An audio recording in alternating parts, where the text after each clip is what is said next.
The timing is the smoking gun. On May 20, 2026, Justice Mohammed Garba Umar of the Federal High Court Abuja delivered a judgment that opened the most important legal door of the entire Rivers State crisis. He restored the 120-day pre-election timeline. He restored the 90-day withdrawal window. He gave political parties until approximately October 2026 to formalize their candidates. He nullified the rushed INEC deadlines that had been engineered to lock politicians into compromise platforms before they could move to alternative parties. That judgment opened the door for Governor Siminalayi Fubara to move to the Nigerian Democratic Congress to contest the 2027 governorship election outside Wike's control, to carry the Peter Obi presidential wave into Rivers State, to do exactly what every political analyst in Nigeria knew he was strategically positioned to do after his APC primary withdrawal. For 5 days, that legal door stayed open. Speculations intensified. Insider sources confirmed Fubara's meeting with Seriake Dixon. Blessing Fubara picked NDC governorship nomination forms. The Plan B Rivers State residents had been begging for began crystallizing into operational reality. Then, on May 25, 2026, INEC filed an appeal against the Umar judgment, anchored on 9 grounds, asked the Court of Appeal to set aside the entire ruling, asked for a stay of execution pending appeal determination. Less than 24 hours later, on May 26, 2026, Justice James Kolawole Omotosho delivered a parallel ruling on a Social Democratic Party suit in a manner specifically designed to neutralize the Umar judgment without explicitly reversing it, to create competing judicial precedents that complicate Fubara's NDC pathway, to buy Wike institutional time before the Court of Appeal can settle the conflict. Less than 24 hours between INEC's appeal and Justice Omotosho's counter-ruling. That is not coincidence. That is coordination. Welcome to OK Igbo Vlog, the only YouTube channel where you hear the truth, the behind the scenes, and the true power play, including the illicit acts of Nigerian politicians that many mainstream medias are afraid to cover. If you are new here, subscribe to our channel, like this video, and share to someone who might need to watch it, because here we say nothing but the truth. Let us ask the questions every honest Nigerian needs to ask about this judgment, because the questions answer themselves. Why must it be Justice Omotosho, among every other judge in Nigeria, who delivered this counter-ruling? There are dozens of Federal High Court judges in Abuja, each one capable of hearing the SDP suit, each one available to deliver judgment on a constitutional question of national importance.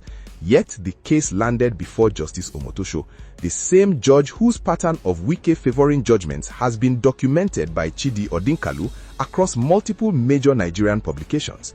The same judge whose case assignment patterns prompted the PDP to write a formal petition to the Chief Judge of the Federal High Court asking that PDP cases stop being assigned to him. Why must this specific judge, out of all available judges, handle this specific case at this specific moment? Why so soon? Why so fast? INEC filed the appeal on May 25th. Less than 24 hours later, a parallel judgment emerges that conveniently provides INEC's appellate case with judicial cover, that conveniently complicates Fubara's NDC pathway, that buys Wike institutional time before the Court of Appeal can rule on the Umar judgment. The speed itself is the evidence. Nigerian courts do not deliver judgments on complex constitutional questions within 24 hours of related appellate developments, unless those judgments have been prepared in advance, unless the timing has been coordinated with parties whose interests aligned with the outcome. Is Wike not indirectly part of this judgment? The man whose political interests have benefited from Justice Omotosho's rulings for years. The man whose specific political language, Fubara should be grateful for the emergency, became Nigerian jurisprudence through Justice Omotosho's October 2025 ruling. The man whose loyalists won the PDP convention injunction through Justice Omotosho on October 31, 2025. The man whose Rivers State budget interests were protected by Justice Omotosho in January 2024. That man is currently the primary political beneficiary of any judgment that complicates Fubara's NDC pathway. He is the architect of the Chinda-Ejeku dual capture of APC and PDP governorship tickets. He is the figure whose 2027 mathematics depends entirely on preventing Fubara from emerging as a credible third-party challenger.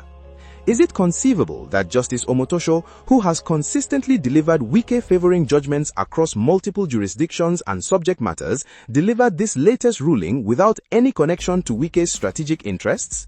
The honest answer is no. Now let us talk about what this judgment was specifically designed to prevent, because understanding the target tells you everything about the strategy.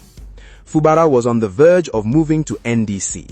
The legal pathway had been documented, the political coalition was positioned, Blessing Fubara was already on the NDC platform with governorship nomination forms purchased, Peter Obi was confirmed as the sole NDC presidential candidate, the Kwankwasia movement was aligned, the obedient mobilization was active across Nigeria. If Fubara had executed the NDC move within the next 2 weeks, Wike's APC primary victory through Chinda becomes politically meaningless. His PDP victory through Sam Ejeku becomes electorally meaningless.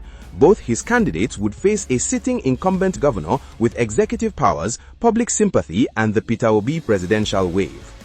That is the political nightmare scenario Wike has been desperately trying to prevent for 3 years. That nightmare became operational reality on May 20 when the Umar judgment opened the legal pathway for Fubara's move. 5 days later, INEC filed their appeal. 24 hours after that, Justice Omotosho delivered the counter-ruling. The strategy is transparent. Buy time through judicial chaos. Create competing precedents at the Federal High Court level. Force the Court of Appeal to spend months sorting out the conflict. By the time the appellate court rules, the political movement for Fubara's NDC move will have passed. The September membership register deadline will have arrived. The October candidate submission deadline will have arrived. The plan B that Rivers State has been begging Fubara to execute will have been killed by judicial manipulation rather than political defeat. That is what this judgment was designed to accomplish. But here is what Wike has forgotten in all his strategic calculations. You cannot stop whom God has anointed. You can buy judges, you can manipulate court timelines, you can engineer parallel judgments that complicate legal pathways. You can use federal ministerial resources to deploy every institutional instrument available to a sitting administration, but you cannot defeat what God has set in motion through human resistance alone. Fubara has survived 3 impeachment notices when his political opponents had majority votes in the assembly. He has survived a 6-month emergency rule designed to politically eliminate him. He has survived the disqualification of every single one of his 32 House of Assembly aspirants. He has survived the APC screening machinery, the Tinubu phone call pressure, the Rainbow Coalition's coordinated psychological warfare. He survived all of that without a single act of public anger, without a single press conference complaint, without breaking the gentle composure that has defined his 3 years in office. That is not human resilience, that is divine protection. And Justice Omotosho's coordinated May 26 ruling will not defeat what divine protection has preserved through 3 years of organized political destruction attempts. Here is the full picture. Wike has orchestrated the most coordinated judicial political operation in Nigerian state political history. From the emergency rule of 2025 to the dual capture of APC and PDP governorship tickets in May 2026 to the Justice Omotosho's counter-ruling of May 26, 2026, every instrument available to him has been deployed for one purpose: to prevent Fubara from accessing the NDC platform and contesting the 2027 governorship election outside his control. Justice Omotosho's latest ruling is the final desperate move in that strategy, coordinated within 24 hours of INEC's appeal, designed to neutralize the Umar judgment without explicitly reversing it, engineered to buy Wike institutional time before Rivers State residents can mobilize behind Fubara's NDC candidacy. It will not work. Because the legal pathway under the Electoral Act 2026 remains protected by Justice Umar's still binding judgment. because the Court of Appeal will eventually have to resolve the competing rulings and the constitutional questions favor the original Umar judgment, because the political momentum behind Fubara's NDC move has crossed the threshold where judicial obstruction can stop it, because Rivers State residents will not accept another 4 years of Wike-directed governance regardless of what judges deliver, and most importantly, because what God has positioned cannot be defeated by what Wike has engineered. Let us see how this plays out. This is where we expose the kings not bow to them. Even when the king coordinates with federal high court judges, even when the timing of judgments aligns suspiciously with appellate filings, even when the institutional protection for judicial officers appears to insulate the entire operation from public accountability, because the pattern has been documented, the questions have been asked, the strategy has been exposed. Justice Omotosho's end is near. Wike's 2027 plan is failing, and the man Wike has spent 3 years trying to politically eliminate is still standing, protected by something neither courts, nor coalitions, nor ministerial powers can ultimately defeat. You cannot stop whom God has anointed, and in February 2027, Rivers State will witness exactly how true that statement is.